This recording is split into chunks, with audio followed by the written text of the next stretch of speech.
नमस्कार। आज मैं आपको ये हमारा हड़प्पा सभ्यता का लेक्चर नंबर 4 है। इसके अंदर आज मैं हड़प्पा सभ्यता से जुड़े हुए कुछ महत्वपूर्ण स्थलों के बारे में आपको बताऊंगा। देखिए, सबसे पहले इसका नाम हड़प्पा क्यों पड़ा था ये मैंने आपको बताया। उसके बाद धार्मिक, सामाजिक, व्यापारिक क्या रहा, वहाँ के मकान कैसे थे, नगर योजना कैसी थी, और इसके अलावा जल निकास प्रणाली कैसी थी। यहाँ की बहुत ही उत्तम प्रणाली थी, जैसा कि हमने आपको बताया। सड़क जो थे वो 90 डिग्री बने हुए थे। कच्ची पक्की हर तरह की ईंटों के मकान भी हुआ करते थे। सड़कें कच्ची पक्की, कई जगह कच्ची मिली हैं, कहीं पक्की मिली हैं। तो आज हम जो है हड़प्पा सभ्यता से जुड़े हुए बहुत सारे स्थलों की खुदाई हुई है, और उनमें से कुछ स्थलों के बारे में आज हम यहाँ जानने जा रहे हैं, जहाँ पर कुछ ऐसे साक्ष्य मिले हैं जिनके दम पर हम लोगों ने आज जो है, और इतिहासकारों ने अपना मत जो है रख पाया है और इतिहास को बना पाया है। तो चलिए जानते हैं हड़प्पा का पहला। सबसे पहले हम जैसे कि इसका नाम ही है हड़प्पा सभ्यता, तो हड़प्पा में सबसे पहले खुदाई हुई।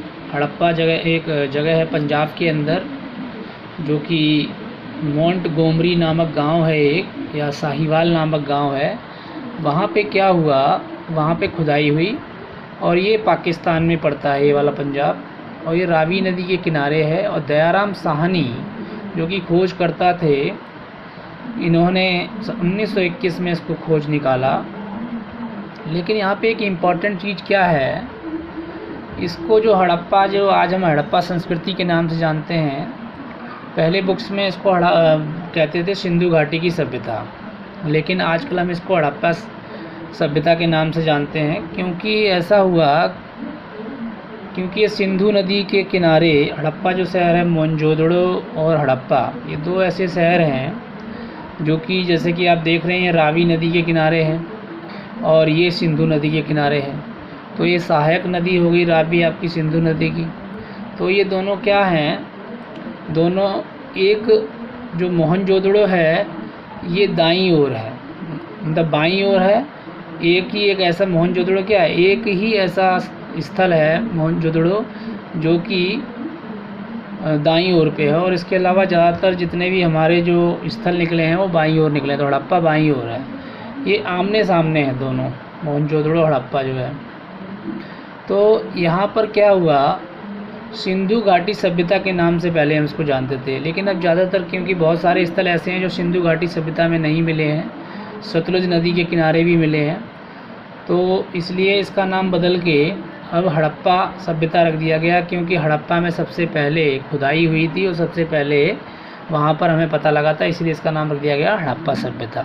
ठीक है, तो इसीलिए हड़प्पा सभ्यता के अंदर सारे के सारे हमारे स्थल आते हैं। तो हम शुरुआत करते हैं हड़प्पा सभ्यतानी। हड़प्पा में सबसे पहले खुदाई हुई। हड़प्पा जो है एक जगह है पंजाब के अंदर, पंजाब में एक गांव है मोंटगोमरी गांव, और पंजाब जो है ये पाकिस्तान का पंजाब है। रावी नदी के किनारे दयाराम साहनी की नेतृत्वकर्ता में, या खोजकर्ता हैं ये, या खननकर्ता बोल सकते हैं, खनन हुआ इनके मार्गदर्शन में। और जो जॉन मार्शल थे, इन्होंने इनकी सहायता की थी, जॉन मार्शल साहब ने, और सिंधु घाटी इसका नाम इन्होंने दिया था जॉन मार्शल जी ने। यहाँ पे जो साक्ष्य मिले हैं, सबसे बड़ी चीज़ यहाँ पे मज़दूरों के आवास मिले हैं, मज़दूर रहा करते थे। अन्नागार मिले हैं, यानी अन्न जहाँ रखा जाता था, भंडारण किया जाता था। और सबसे बड़ी चीज़ ये है कि 6-6 की 2 लाइनें मिली हैं, यहाँ पे पंक्तियाँ मिली हैं अन्नागार की। नटराज की एक मूर्ति मिली है, जिसके अंदर आप देखते हैं कि शंकर भगवान जो है वो डांस करते हुए, कई हाथ होते हैं उनके, तो एक नटराज की मूर्ति भी मिली है यहाँ से। तांबे की इक्का गाड़ी मिली है। तांबा का विकास हो ही चुका था ताम्रकाल, इससे पहले हमने बताया था आपको, ताम्रकाल इससे पहले हो चुका था, ये कांस्ययुगीन सभ्यता थी। इसके अलावा जैसा कि मैं पिछले लेक्चर में आपको बता चुका हूँ, उर्वरता की देवी जो थी उनकी एक मूर्ति मिली है, यानी कि एक उर्वरता की देवी, उनके गर्भ से एक जो है पौधा निकल रहा है, तो इसीलिए उनको कह दिया गया उर्वरता की देवी। कांच से एक दर्पण मिला है, जिसमें हम लोग जो है दर्पण इस्तेमाल करते हैं। उसमें चारों तरफ कांसे की जो है वो लाइनिंग है, बाउंड्री थी, वो भी एक मिला है। शंख से बनी हुई एक बैलगाड़ी मिली है, नहीं, शंख का बैल मिला है, शंख से बना हुआ। मछुआरे का एक चित्र मिला है, जिससे हमें, देखिए यहाँ पे बैल मिलने का मतलब ये हो गया कि ये लोग अच्छी तरह खेती करना जानते थे। बैल मिला है, बैल का इस्तेमाल था, बैल के बारे में जानते थे। ये सबसे बड़ी चीज़ हो गई ना यहाँ पे। इक्का गाड़ी मिली है, इसका मतलब इक्का गाड़ी जो थी उसमें गाड़ी का पहिए का विकास हो चुका था, है ना, नवपाषाण काल में। तो इसलिए देखिए यहाँ पे इक्का गाड़ी भी है। यहाँ मछुआरे का चित्र, इसका मतलब ये मछुआरे का चित्र क्यों है? मछुआरे यानी मछली पकड़ते होंगे और मछलियाँ खाते भी होंगे, तो ये मांसाहारी हो सकते हैं कि मांसाहारी हों। गरुड़ की मूर्ति मिली है, गरुड़ का मतलब, और एक ऐसी मूर्ति मिली है जो कि अपने पैरों में जिसने सांप को दबा रखा है। इसका मतलब सांप और गरुड़ से दोनों से परिचित थे हड़प्पा के लोग।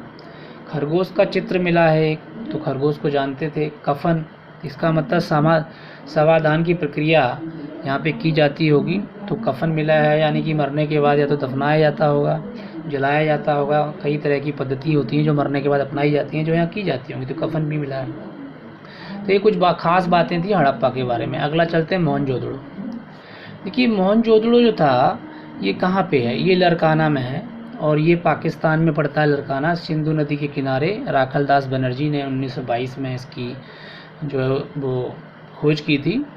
अब देखिए सबसे बड़ी चीज़ के बारे में, बहुत सारी मोहनजोदड़ो के बारे में जो है ख़ास बातें हैं। इसको मृतकों का टीला भी कहा जाता है, प्रेतों का टीला भी कहा जाता है। ऐसा क्यों कहा जाता है? इसके पीछे सबसे बड़ा कारण है क्योंकि मरने के बाद क्या होता है, समाधान की प्रक्रिया अपनाई जाती है, यानी मरने के बाद जो प्रक्रिया की जाती है उसको समाधान कहा जाता है। समाधान हो सकता है मरने के बाद जलाया जा सकता है, दफनाया जा सकता है, या फिर ऐसे ही जो है लाश को छोड़ दिया जा सकता है, चील कौवे इसको खा सकते हैं। तो यहाँ पर जो क्या था, मोहनजोदड़ो के अंदर ऐसे ही लाश को छोड़ दिया जाता था एक जगह, और उस पर क्या होता है, चील कौवे इसको खा जाते थे और हड्डियों का ढेर इकट्ठा होता चला गया। इसीलिए यहाँ पे मृतकों का टीला कहा जाता है, क्योंकि यहाँ पे हड्डियों को ढेर मिला है बहुत सारा। और सबसे इसके अलावा हड़प्पा और मोहनजोदड़ो जो है ये प्राचीनतम जुड़वा सभ्यता है, यानी एक आमने सामने ये दोनों नदी की, एक जो है आपकी सिंधु नदी के किनारे थी और एक हमारी रावी नदी के किनारे थी, तो ये दोनों आमने सामने सभ्यताएं थी, इसीलिए इनको हम जुड़वा सभ्यता के नाम से भी जानते हैं। और इसको मोहनजोदड़ो को एक और नाम से जाना जाता है, सिंध का बाग, ठीक है। इसके अलावा यहाँ से क्या हुआ, एक स्तूप टीला मिला है। स्तूप टीला कुषाण कालीन स्तूप, जो कुषाण कालीन था वो यहाँ से मिला है, स्तूप का टीला। ये भी एक बहुत इम्पोर्टेंट चीज़ है। हड़प्पा जो की सबसे बड़ी सभ्यता जो है, हड़प्पा की सबसे बड़ी सभ्यता वो मोहनजोदड़ो ही है, ठीक है। और सबसे छोटी सभ्यता जो है अल्लादीनो है, जो कि कराची पाकिस्तान के अंदर है। कहाँ पे है? कराची पाकिस्तान के अंदर अल्लादीनो। लेकिन यदि भारत की बात की जाए कि सबसे बड़ी सभ्यता कौन सी है, तो वो राखी गढ़ी है, जो कि हमारी हरियाणा के अंदर है। तो यदि हड़प्पा की सबसे बड़ी सभ्यता की बात की जाएगी तो मोहनजोदड़ो, और हड़प्पा की सबसे छोटी सभ्यता की बात कीजिए तो अल्लादीनो, और ये दोनों पाकिस्तान के अंदर है, ठीक है। जब भारत की सबसे बड़ी जो है सभ्यता की बात की जाएगी तो वो राखी गढ़ी है। अब यहाँ पे हम ये देखते हैं कि मोहनजोदड़ो के अंदर कौन कौन से साक्ष्य मिले हैं। देखिए मोहनजोदड़ो के अंदर सूती कपड़ा मिला हुआ है, क्योंकि हमने आपको बताया था कि कपास की खेती सबसे पहले मोहनजोदड़ो में शुरू हुई थी। ऊनी वस्त्र मिले हैं यहाँ पे, इसका मतलब ऊनी वस्त्र मिले हैं तो भेड़ों का पालन निश्चित रूप से यहाँ किया जाता होगा। विशाल स्नानागार मिला है, बहुत बड़ा स्नानागार मिला है यहाँ पे, और ये विशाल स्नानागार काफ़ी बड़ा था। यहाँ पर ऐसा माना जाता है कि यहाँ पर धार्मिक काम करने से पहले स्नान किया जाता होगा। इसके अलावा क्या है, अन्नागार। अन्नागार जो है जहाँ पर अन्न को इकट्ठा किया जाता होगा, वो भी मिला है। और सबसे बड़ी इमारत जो कि मोहनजोदड़ो की जो थी वो अन्नागार ही है, सबसे बड़ी इमारत है यहाँ की। और ये माना जाता है कि विशाल स्नानागार के पीछे जो था वो क्या था, विशाल स्नानागार के पीछे इनके घर हुआ करते थे पुरोहित के। तो पुरोहित लोग क्या करते थे, पहले स्नान में नहाते होंगे, उसके बाद पूजा पाठ करते होंगे। तो इस प्रकार की कुछ सभ्यताएं रही होंगी। इसके सभा कक्ष था, यानी कि एक कॉन्फ्रेंस हॉल भी था यहाँ पर, और महाविद्यालय भी यहाँ पे पाया गया है, उसके भी साक्ष्य। और कांसे की डांसिंग गर्ल मिली है, यानी एक ऐसी लड़की मिली है मूर्ति जो कि डांस करती हुई है, कांसे की बनी हुई। एक पुजारी की मूर्ति भी मिली है जो दाढ़ी वाला पुजारी था। और एक पशुपति की मोहर मिली है, जैसा कि मैंने आपको बताया था कि पशुपति देवता की पूजा करते थे, जिनको भी शंकर के समान माना गया है। चमकता हुआ बंदर का चित्र मिला है, इसका मतलब बंदर का चित्र ये जानते थे, ठीक है। चमकता हुआ बंदर का चित्र मिला हुआ है। और एक साहुल मिला है। साहुल क्या होता था, साहुल एक मिस्त्रियों के द्वारा इस्तेमाल किए जाने वाला, आपने देखा होगा दीवार को वो इस्तेमाल करते हैं दीवार को सीधा रखने के लिए, तो साहुल भी मिला है। देखिए मैंने जो आपको एक चीज़ में यहाँ पर बताया था अन्नागार के बारे में, थोड़ी सी बात मैं और यहाँ पे ऐड करना चाहूँगा। मोहनजोदड़ो का जो सबसे महत्वपूर्ण सार्वजनिक स्थल जो है वो विशाल स्नानागार है, जो मैंने आपको बताया, जिसकी लंबाई जो है 11.88 मीटर है और चौड़ाई 7.01 मीटर है और 2.43 मीटर ये गहरा था। इसमें उतरने के लिए उत्तर और दक्षिण की ओर से सीढ़ियाँ बनी हुई थी और स्नानागार का जो फर्श था वो पक्की ईंटों का बना हुआ था और इसके मध्य में एक स्नान कुंड भी था जहाँ नहाते थे लोग। इस विशाल स्नानागार का उपयोग सार्वजनिक रूप से धर्म अनुष्ठानों के लिए किया जाता होगा, ये निश्चित तौर से ऐसा ही होगा। और जॉन मार्शल ने विशाल स्नानागार को विश्व का आश्चर्यजनक निर्माण बताया है ना। जॉन मार्शल जो है, जैसे कि हमने भी आपको बताया था, जिन्होंने दयाराम साहनी जी की मदद की थी, मोहनजोदड़ो में भी राखल दास बनर्जी की भी मदद की थी, तो इन्होंने इसको क्या बताया है, विश्व का आश्चर्यजनक निर्माण बताया है। ठीक है, इसके अलावा जो अन्नागार है वो भी मैंने आपको बताया, जिसकी लंबाई और चौड़ाई जो है 45.71 यानी कि मीटर लंबा है और 15.23 मीटर चौड़ा है। 6 अन्नागार। तो ये तमाम जो चीज़ें थी ये आपको मैंने बताई थी और जल निकास प्रणाली अद्भुत किस्म की थी। और देखिए अब यहाँ पर जो रह गई ये चीज़ें मैं देख लेता हूँ। साहुल मिला है। साहुल जो था वो कैसा था, साहुल मिला है। साहुल ये जो मिस्त्री लोग इस्तेमाल करते हैं उसको इस्तेमाल करने वाला यंत्र। इसका मतलब जो है मिस्त्री लोग उस समय जो है बहुत ही अच्छी तरह से दीवारों को बनाते होंगे उस समय भी, तभी ये मिला है। सीप से निर्मित पैमाना, यानी कि एक पैमाना मिला है सीप से निर्मित। ठीक है, सीप ये होती है ना जो आपकी समुद्र से मिलती हैं, सीप वही वाली। और ये जो पैमाना था ये 16 के अनुपात में था, नहीं 16:32 इस तरीके से। इससे अलावा एक गिलहरी का चित्र भी मिला है, इसका मतलब गिलहरी से भी परिचित थे। तो ये थी कुछ हमारी मोहनजोदड़ो के बारे में बात। अब एक बहुत ही इम्पोर्टेंट स्थल आता है चहुदड़ो। चहुदड़ो जो है इसमें किसी प्रकार का कोई भी दुर्गीकृत नहीं था। ये कहीं पर भी जो है इसमें, चाहे वो हमारा पश्चिमी किले हों चाहे वो पूर्वी जो है जो बस्तियां हों, वो किसी भी तरह का इसमें किलाबंदी नहीं थी और कहीं भी दुर्गीकृत नहीं था। ये मतलब चारों तरफ से सुरक्षा के लिए इसमें प्राचीर नहीं बनाई गई थी। ये सिंध में मिला है, पाकिस्तान के अंदर सिंधु नदी के किनारे। देखिए ये पाकिस्तान में ये भी है। और इसकी जो खोज की थी नानी गोपाल मजूमदार ने और अर्नेस्ट मैके ने की थी 1931 में। नानी गोपाल जी ने की और अर्नेस्ट मैके ने 1934 में की। अब यहाँ की जो खास बातें हैं वो ज़रा बता देते हैं आपको। यहाँ पे एक मनका बनाने का कारखाना था। मनका मतलब गुड़िया, जो बड़े बड़े जो माला पहनते हैं ना वो। एक बिल्ली जो है, बिल्ली का पीछा करते हुए कुत्ते के पंजे के निशान मिले हैं यहाँ पे, और 3 घड़ियाल और 2 मछलियों का अंकन। यानी देखिए यहाँ पे बिल्ली के मिले तो बिल्ली से परिचित थे, कुत्ते से परिचित थे। और कुत्ता सबसे पहला पशु है जिसको मनुष्य ने पाला, यानी मनुष्य का साथी जो है सबसे पुराना वो कुत्ता ही है।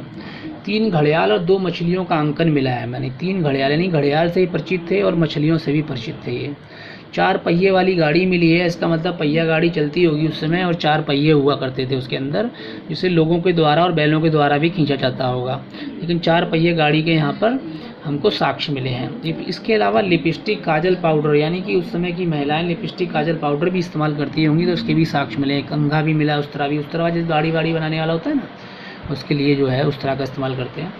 मिट्टी की पकी हुई पाइपनुमा नालियों का प्रयोग होगा। देखिए सबसे बड़ी चीज़ पहिए का जो हमारा आविष्कार है वो हमने आपको पहले बताया था, नवपाषाण काल में पहिए का आविष्कार हो चुका था।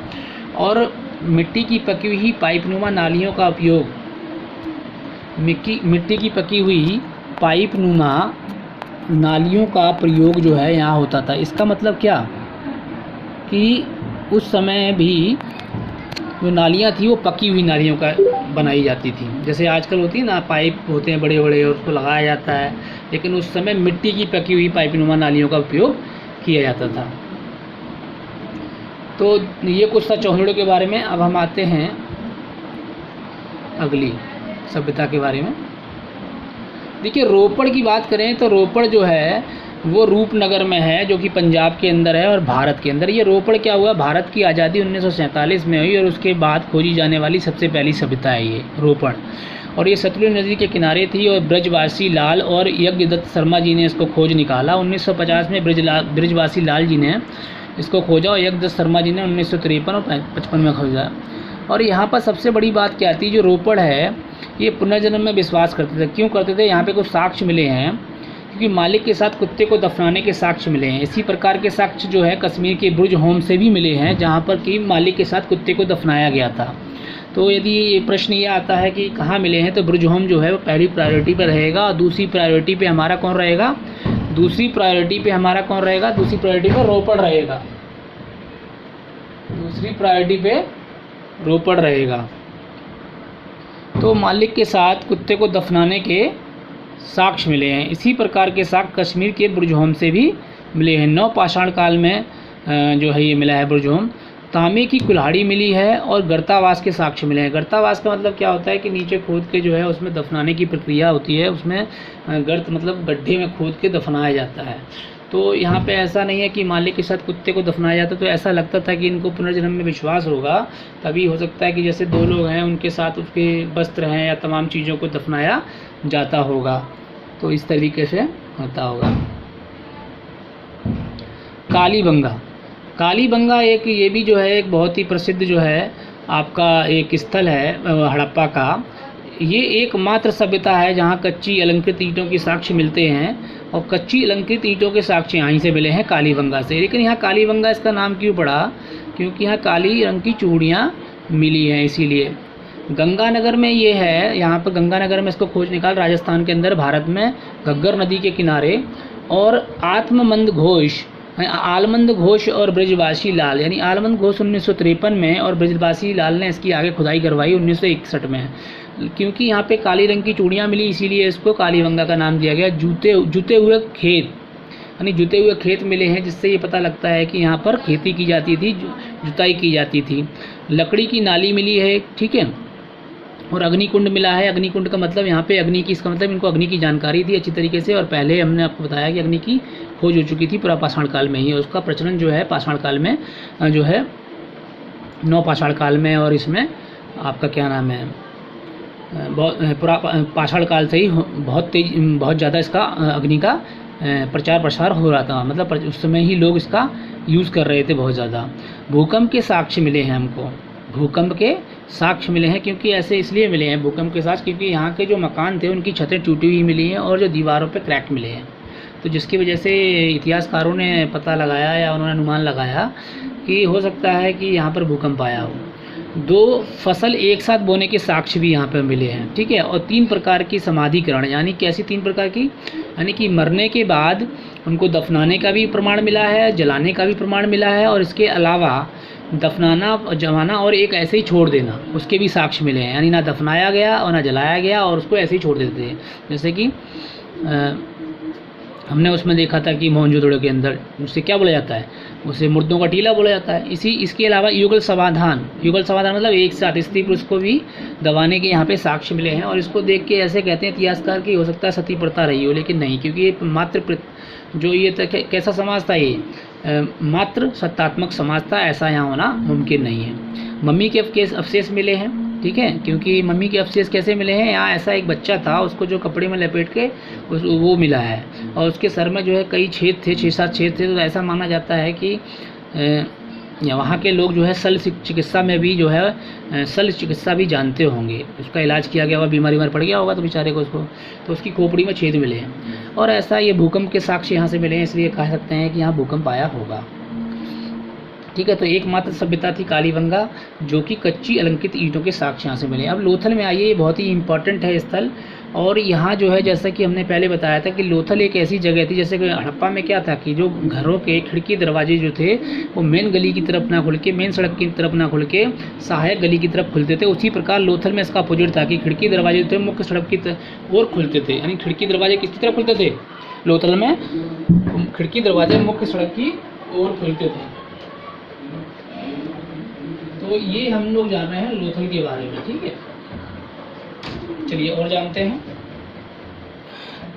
इसके अलावा ये जो लोथल जो था गोदीवाड़े के बंदरगाह भी था। मतलब गोदीवाड़ा क्या होता है? देखिए गोदीवाड़े, ये बंदरगाह तो था ही, लेकिन गोदीवाड़ा भी था। मतलब यहाँ पे जो जहाज़ थे वो आकर रुकते थे, उनकी मरम्मत भी की जाती थी। तो दोनों था ये लोथल और जो सुरकोटदा है, ये दोनों क्या थे? एक ही प्रकार की जो रक्षा प्राचीरों से घिरे हुए हैं, ठीक है। एक ही प्रकार की रक्षा प्राचीरें इनकी चारों तरफ बनाई गई हैं, तो कहीं ना कहीं इनमें ये समानता है।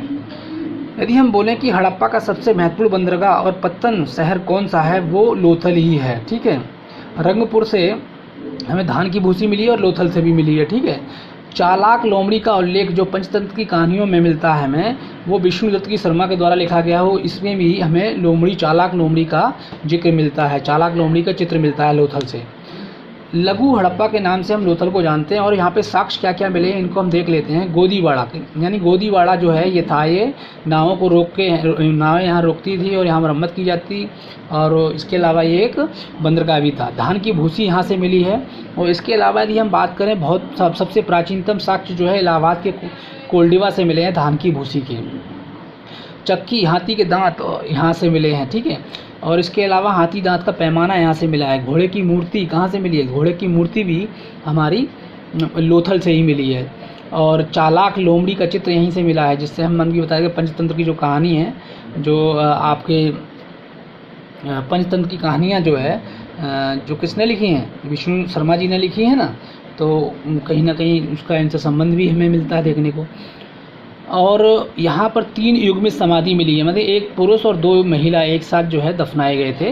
ऊँट के पंजे के निशान मिले हैं। मृदभांड पे 12 सिंगा और 2 पशु, यानी कि गाय से तुलना उसकी की जाती है, वो मिले हैं, ठीक है। मृदभांड जो थे उनके ऊपर क्या बना मिला है? 12 सिंगा। 12 सिंगा तो कन्फर्म है कि पक्का मिला है, लेकिन 2 पशुओं को और चित्र मिले हैं, लेकिन उनका कन्फर्म नहीं है वो कौन थे। उन्हें मान लेते हैं कि गाय होंगी वो। और ऊँट के पंजे के निशान है तो ऊँट भी इस समय जानते थे लोग, इसका मतलब, ठीक है। तो ये चीज़ थी हमारी लोथल के बारे में, बहुत इंपॉर्टेंट है। अहमदाबाद में ये जो है बहुत बड़ा बंदरगाह था उस समय, ठीक है, भोगवा नदी के किनारे, ठीक। और रंगनाथ राव ने 1954 में इसको खोजा था। अब देखिए अगले पे चलते हैं हम। बनवाली, बनवाली जो थी ये एक जल निकास प्रणाली, यहाँ पे बहुत अभाव था। जैसे कि हड़प्पा जो था, मोहनजोदड़ो जो था, वहाँ पे जल निकास के लिए हम हड़प्पा को हम एक बहुत बड़ा मानते हैं कि यहाँ पे जल नियोजन की जो प्रणाली थी बहुत ही उत्तम किस्म की थी। लेकिन यहाँ पर इसका अभाव मिलता है बनवाली के अंदर, बिल्कुल अपोजिट है, ठीक है। और ये हिसार में है भारत के अंदर, ठीक है, और हरियाणा के अंदर है, और सरस्वती नदी के किनारे। और रविंद्र सिंह बिष्ट ने 1973 में इसको खोज निकाला था, ठीक है। उसके बाद क्या होता है, उत्तम किस्म के जौ के बीज मिले हैं यहाँ पे, और मिट्टी के हल मिला है यहाँ पे। इसका मतलब हल से परिचित समृद्ध लोगों के नगर माना जाता है इसको। बैलगाड़ी का पहिए का निशान भी यहाँ पे मिला है। अब देखिए यहाँ पर एक सबसे बड़ी चीज़ क्या है कि मिट्टी के हल मिले हैं। इसका मतलब ये लोग खेती करना जानते थे और मिट्टी का हल मिला है, यानी कि हल से खेती करते थे। समृद्ध लोगों का नगर इसको कहा जाता है बनवाली। क्यों कहा जाता है? क्योंकि यहाँ पर जो सबसे बड़ी चीज़ है, यहाँ पे कॉस्मेटिक का सामान बहुत ज़्यादा मिला है और महंगे आभूषण बहुत ज़्यादा मिले हैं, इसलिए बनवाली को समृद्ध लोगों का शहर भी कहा जाता है, ठीक है। तो 1973 से 1974 के बीच में इसका जो है रविंद्रनाथ सिंह जी ने खोज की। रंगपुर जो था, रंगपुर जो है ये एक ऐसा स्थल है जो कि हड़प्पा संस्कृति से पहले भी था, हड़प्पा संस्कृति के समय भी था और हड़प्पा संस्कृति के बाद भी था, इसलिए तीनों संस्कृतियों के अवशेष यहाँ से मिलते हैं। ये अहमदाबाद गुजरात में है और इसके अलावा ये भारत में ही है ही अब पक्का, और मादर नदी के किनारे है। माधव स्वरूप बस ने 1931 में इसको खोज निकाला। तीनों संस्कृतियों के यहाँ से अवशेष मिलते हैं और यहाँ नालियाँ मिलती हैं, कच्ची ईंटों के दुर्ग मिलते हैं और धान की भूसी, जैसे कि हमने अभी बताया था, धान की भूसी जो है वो हमारी और कहाँ से मिली है? धान की भूसी, देखिए यहाँ पे धान की भूसी हमने और अभी पढ़ा था, आपको दिखाया था। ये बहुत ही इंपॉर्टेंट क्वेश्चन है। ये देखिए धान की भूसी लोथल से भी मिली है ना। और इसके अलावा धान की भूसी आपकी किससे मिली है? सबसे प्राचीनतम है इलाहाबाद के कोल्डिवा से भी मिला है। तो धान की भूसी कई जगह से मिली है, तो हमारा लोथल से भी मिली है, कोल्डिवा से भी मिली है, और इसके अलावा जो अब हम पढ़ रहे हैं ये धान की भूसी आपकी रंगपुर से भी मिली है, ठीक है, तो ध्यान रखना है। अब देखिए, और इसके अलावा ज्वार और बाजरा जो है और कच्ची ईंटों के दुर्ग और तीनों संस्कृतियों का अवशेष ही रंगपुर से मिले हैं, ठीक है। कोट, अब आती है कोट दीजी की बात। ये सिंध में है, ये एक बहुत बंदरगाह था और पाकिस्तान में सिंध पड़ता है, सिंधु नदी के किनारे। और घुरपे और अफज अहमद खां जी ने जो है इसकी खोज की थी 1935 में। जो है घुरे जो थे उन्होंने 1935 में इसको खोज निकाला, लेकिन उसके बाद अफज अहमद ने इसकी और आगे खुदाई करवाई। किलेबंदी के साक्ष्य यहाँ से नहीं मिले, यहाँ पे किलेबंदी नहीं थी, इसका मतलब पक्की बात है। जिस प्रकार से जो चहुदड़ो थी वहाँ भी क्या था? दुर्गीकृत नहीं थे, वहाँ पे भी किलेबंदी नहीं थी। ऐसे ही यहाँ पर भी किलेबंदी के साक्ष्य नहीं मिलते हैं। कच्ची ईंटों के मकान व चूल्हे मिलते हैं यहाँ पे। किसके? कच्ची ईंटों के मकान और चूल्हे भी मिले हैं, ठीक है। अब अगला देखिए, ये अगला आता है सुतका को, ठीक है। ये भी हमारा एक इम्पॉर्टेंट है, बलूचिस्तान पेरिन में है। सुतका को, और ये पाकिस्तान में है। सादिकौर ने इसको खोज निकाला, नहीं सादिकौर नदी के किनारे है। जॉर्ज डेल्स ने इसको खोज निकाला 1962 में। और ये 2 टीले व मृदभांड के साक्ष्य यहाँ से मिले हैं। बस इतना ही इसके लिए इम्पोर्टेंट है। उसके बाद सुतकांगे डोर एक बंदरगाह, ये भी तीनों संस्कृति के अवशेष यहाँ से मिले हैं। जिस तरीके से तीनों संस्कृति के अवशेष हमारे रंगपुर से मिले हैं। और इसके अलावा सुतकांगे डोर से भी मिले हैं, ठीक है। और एक और है दैमाबाद नहीं, एक और है, सॉरी मेरे को याद नहीं आ रहा अभी, मैं आपको बता दूंगा। सुतकांगे डोर है और एक रंगपुर है, और एक और संस्कृति थी, मेरे दिमाग से निकल गई इस समय, सॉरी कौन सी संस्कृति थी, चलिए बता देंगे हम आपको भी। यहाँ पे क्या था, सुतकांगे डोर जो है बलूचिस्तान जो है पाकिस्तान में है, ठीक है। सुतकांगे डोर जो है कहाँ है, बलूचिस्तान पाकिस्तान में है। और ये जो है दासक नदी के किनारे है। सर मार्क जो है ऑरेंस्टाइन ने जो है इसकी खोज की थी 1927 में। तीनों संस्कृतियों के प्राकृतिक साक्ष्य जो है यहाँ से मिलते हैं। और प्राकृतिक चट्टान पर अवस्थित मानव अस्थियों का एक राख से भरा हुआ बर्तन मिलता है। यानी ये जो है नदियों में जो है पॉल्यूशन नहीं फैलाते थे, ये राख वगैरह जो है बर्तन में भर के तब इसको क्या करते थे, चट्टानों वगैरह पर रख देते होंगे, ठीक है। बेबीलोन से व्यापार के साक्ष्य और बंदरगाह था ये कि बेबीलोन से व्यापार के साक्ष्य भी सुतकांगे डोर के मिलते हैं, ठीक है। और ये सबसे बड़ी चीज़ क्या है, सुतकांगे डोर जो था ये सभ्यता का सबसे पश्चिमी स्थल है, यानी सबसे नीचे का स्थल। ये मैं आपको बताऊंगा, सबसे पूर्वी स्थल, सबसे पश्चिमी स्थल, सबसे उत्तरी और सबसे दक्षिणी स्थल, 4 स्थलों के बारे में आपको बताऊंगा। और उसका क्षेत्रफल क्या है ये भी मैं आपको बताऊंगा आगे के लेक्चर में भी। चलिए अब हम आते हैं यहाँ पे सुरकोटदा ये भी एक बंदरगाह था। ये कच्छ में है, गुजरात के अंदर, भारत देश में है ही, और सरस्वती नदी के किनारे है। और जगपति जोशी ने 1964 में इसको खोज निकाला। कलश के समाधान यहाँ भी मिलते हैं। और कलश के समाधान मैंने आपको अभी बताया था कि सुतकांगे डोर से भी मिलते हैं, ठीक है। कलश में भर के इसकी अस्थियों को जो है कहाँ रख दिया जाता था, चट्टानों के ऊपर रख दिया जाता था। यहाँ पे भी कलश के साक्ष्य मिलते हैं। और घोड़े के कंकाल भी सुरकोटदा से मिलते हैं। तराजू का पल्ला भी यहाँ से मिलता है। मांडा सबसे उत्तरी सभ्यता है मांडा, ठीक है। और जम्मू में है, भारत में है ही, चेनाब नदी के किनारे। और जगपति जोशी ने 1982 में इसको खोज निकाला। और चट, ब्लेड, हड्डी के बड़ाग और मोहरों के साक्ष्य यहाँ से मिले हैं। राखी गढ़ी जो कि हिसार हरियाणा में है, भारत के अंदर, हड़प्पा की सबसे बड़ी सभ्यता मानी जाती है राखी गढ़ी। और घग्गर नदी के किनारे सूरजभान ने 1969 में इसको खोज निकाला। ताम्र उपकरण यहाँ से मिले हैं। हड़प्पा लिपि से युक्त मुद्राएं यहाँ से मिली हैं। अब आती है आलमगीरपुर जो कि मेरठ में है। आलमगीरपुर जो है सभ्यता का सबसे पूर्वी स्थल है, हिंडन नदी के किनारे। और हिंडन नदी जो है ये सहायक नदी है यमुना नदी की।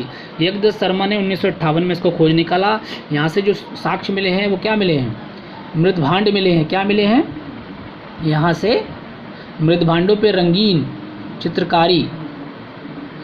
चित्रकारी मिली है। और उस पर एक गिलहरी का चित्र बना हुआ है, ठीक है, वो मिला है। मृदभांडों पे गिलहरी का चित्र बना हुआ है, यानी गिलहरी को जानते थे, चित्र से पहचानते थे। रोटी बेलने वाली चौकी यहाँ से मिली है आलमगीर से, ठीक है। यानी धौलावीरा कक्ष में है, गुजरात के अंदर। और धौला का मतलब सफ़ेद और वीरा का मतलब कुआं। यहाँ सफ़ेद कुएँ मिले हैं, ठीक है, भारत के अंदर ही है। और ये रानीगढ़ी के बाद दूसरी सबसे बड़ी सभ्यता है भारत की, ठीक है। रविंद्र सिंह बिष्ट जो है उन्होंने इसको खोज निकाला था। और रविंद्र सिंह बिष्ट ने बनवाली को भी खोज निकाला। समृद्ध शहर कहा जाता है इसको। 1990-1991 में इसको अभी खोज निकाला है, ज़्यादा साल तो हुए नहीं है, अभी 30 साल हुए हैं। सफ़ेद कुएँ इसको मिले बहुत सारे। जल संरक्षण की प्रणाली, यहाँ पे वाटर हार्वेस्टिंग का सिस्टम था इन्होंने अपनाया हुआ था। और यहाँ पे लोग जो है स्वच्छ पानी, शुद्ध पानी पिया करते थे, छान के पिया करते थे, ठीक है। यहाँ पे एक साइन बोर्ड मिला है, छिन्नपट साइन बोर्ड, जो ऐसा लगता है कि जो धौलावीरा जाने का रास्ता वो प्रदर्शित करता हुआ। 3 प्रकार के मकानों के साक्ष्य मिले। यहाँ के मकान बहुत मजबूत थे, यानी कि यहाँ के मकान इस प्रकार से बनाए गए थे कि यदि कोई किसी प्रकार तूफान आए या फिर सुनामी भी आए तो यहाँ के मकानों को कोई प्रकार की नुकसान नहीं पहुँच सकता था। और नगरीय प्रणाली के हिसाब से सबसे समृद्ध जो है, नगरीय प्रणाली के हिसाब से सबसे समृद्ध शहर इसको माना जा सकता है। लेकिन जो है सबसे समृद्ध बनवाली था, क्योंकि वहाँ पर जो है क्या साक्ष्य मिले हैं, वहाँ पर हमें बहुत सारे जवाहरात, हीरे जवाहरात और तमाम जो है लिपस्टिक, क्रीम पाउडर, दुनिया भर के जो कॉस्मेटिक के सामान मिले हैं। अब देखिए दैमाबाद की बात करें, दैमाबाद सभ्यता का सबसे दक्षिणतम स्थल है। और ये अहमदनगर महाराष्ट्र के अंदर है, भारत प्रवरा नदी के किनारे, ठीक है। तो ये हमारा कुछ थे स्थल जो कि सभ्यता से जुड़े हुए थे, ठीक है। तो इसके अलावा जो है मैं आपको और थोड़ा सा बता देता हूँ। जो इसका विस्तार है, हड़प्पा का विस्तार कैसे होगा। हड़प्पा का विस्तार, उत्तरी विस्तार, उत्तर में जो है ये मांडा से, जम्मू कश्मीर में मांडा है, चेनाब नदी के किनारे, जगपति जोशी ने इसको खोज निकाला था। उत्तर में मांडा से लेकर दक्षिण में दैमाबाद यानी दैमाबाद तक है, महाराष्ट्र में है, और ये प्रवरा नदी के किनारे यानी गोदावरी की सहायक नदी जो है प्रवरा नदी के किनारे है, और इसको वीपी बोपाडीकर जी ने खोज निकाला था। अब हम बात करें पूरब की, तो पूरब में आलमगीर जो है उत्तर प्रदेश के अंदर है, हिंडन नदी के किनारे यज्ञ शर्मा ने इसकी खोज की थी। और यमुना नदी की सहायक नदी कौन सी है, हिंडन नदी। तो आलमगीर जो है वो आपका मेरठ में है, उत्तर प्रदेश में, ठीक है, जो कि मैंने अभी आपको बताया था, ये सबसे पूर्वी स्थल है। अभी हम बात करें सबसे पश्चिमी स्थल की, तो सुक्ता गिंडोर जो है वो बलूचिस्तान में है, और ये दसक नदी के किनारे है, और मेजर एडवर्ड मोकर ने इसकी खोज की थी। तो ये हमारा, यदि हम उत्तर से पश्चिम का विस्तार देखें तो ये यहाँ पर आपका, नहीं, उत्तर से दक्षिण का विस्तार देखें तो ये हमारा 1400 किलोमीटर पड़ता है लंबाई, और यदि हम पश्चिम से पूरब की तरफ देखें तो 1600 किलोमीटर की पढ़ाई ये हमारी पड़ती है, मतलब ये पूरी लंबाई, ठीक है। तो ये हमारा था हड़प्पा संस्कृति का पूरा विस्तार, ठीक है। अब एक और थोड़ी सी चीज़ें इसकी जानकारी मैं आपको देना चाहता हूँ। हड़प्पा संस्कृति हमारा देश जो किस प्रकार से ये इसका निर्माण हुआ और कहाँ कहाँ से लोग यहाँ आके बसे थे। तो हड़प्पा के ही समय से बहुत तरह के लोग, संस्कृति यहाँ पर हमारी ये मिली जुली संस्कृति है, और हर पूरी दुनिया से लोग आकर यहाँ पर बसे थे। लेकिन कहाँ कहाँ से लोग आके और उनको क्या क्या बोला जाता है, और हमारी इतनी आज भिन्नताएँ क्यों हैं, इतनी कोई बहुत छोटा है, कोई बहुत लंबा है, कोई काला, कोई गोरा, कोई हर तरह के लोग यहाँ मिलते हैं, अलग अलग तरह की वाणियाँ मिलती हैं, अलग तरह के आदमी के शरीर के ढांचे मिलते हैं, और अलग अलग तरीके की आपने बनावट देखी है लोगों की। तो ऐसा क्यों होता है कि हम लोग इतने मिक्सअप क्यों हैं, मतलब हमारा, क्योंकि हर तरह के पूरी दुनिया के लोग आकर हमारे यहाँ बसे और यहाँ रह गए, और आज इसी प्रकार से हमारी आज पूरी की पूरी आप देखते हैं बनावट है हमारे शरीर की भी, बोलचाल की, सब कुछ। तो देखिए यहाँ पे क्या होता है कि जो नॉर्थ के अंदर जो है माना जाता है कि यूरोप से लोग आके आए बसे थे, उन्हें यूरोप के लोगों को मंगोलाइट्स बोला जाता है, जो कि बहुत ही लंबे चौड़े हुआ करते थे, गोरे छर्रे किस्म के, जिनकी हाइट 5.8 फुट से लेके 6.8 फुट तक की हुआ करती थी। तो ये अब देखिए, आपने देखा होगा यूरोप में क्या हुआ, सबसे पहले उदारीकरण, और वहाँ पे राजनीतिक दृष्टिकोण से बहुत ही समृद्ध है, और सबसे ज़्यादा डेवलप्ड भी वहीं पर हुआ सबसे पहले। तो वहाँ के लोग राजनीतिक बहुत ज़्यादा थे, और जापान के लोग आपने देखा होगा जिनको अल्पाइंस कहा जाता था, और ये जो 3 पॉइंट, इनकी हाइट बहुत ही कम है, 4.8 तक मैक्सिमम इनकी हाइट होती है, और ये बहुत छोटे होते हैं लेकिन फाइट वाइट करने में बहुत ही जो है एक्सपर्ट होते हैं। तो ये जो है आकर कहाँ बसे, ये नॉर्थ इंडिया में आके बस गए थे। तो इनकी मिलावट से जो है आज हम देखते हैं अलग अलग तरह के लोग जो नॉर्थ इंडिया में आज मिलते हैं। तो आज अफ्रीका से जो है भूमध्य सागरीय क्षेत्र के जो जाति थी वो आके बसी, जिनको द्रविड़ कहा जाता है, इनको नीग्रो भी कहा जाता है। जैसे वेस्ट इंडीज़ के लोग हैं, कीनिया के लोग हैं, कितने लंबे चौड़े होते हैं ना, काले एकदम नीग्रो टाइप के, 7-7 फुट के लंबे। और ये सबसे ज़्यादा जो आए हमारे भारत में रहने, ये साउथ इंडिया में आके बसे, ये सर्वाधिक मात्रा में यही लोग आए, द्रविड़ी आए। ऑस्ट्रेलिया से जो थे इनको प्रोटो ऑस्ट्रेलाइट कहा जाता है, जो कि 5.2 फुट से लेके 6.2 फुट तक के होते हैं, और सबसे पहली जाति हमारे देश में यही आई थी।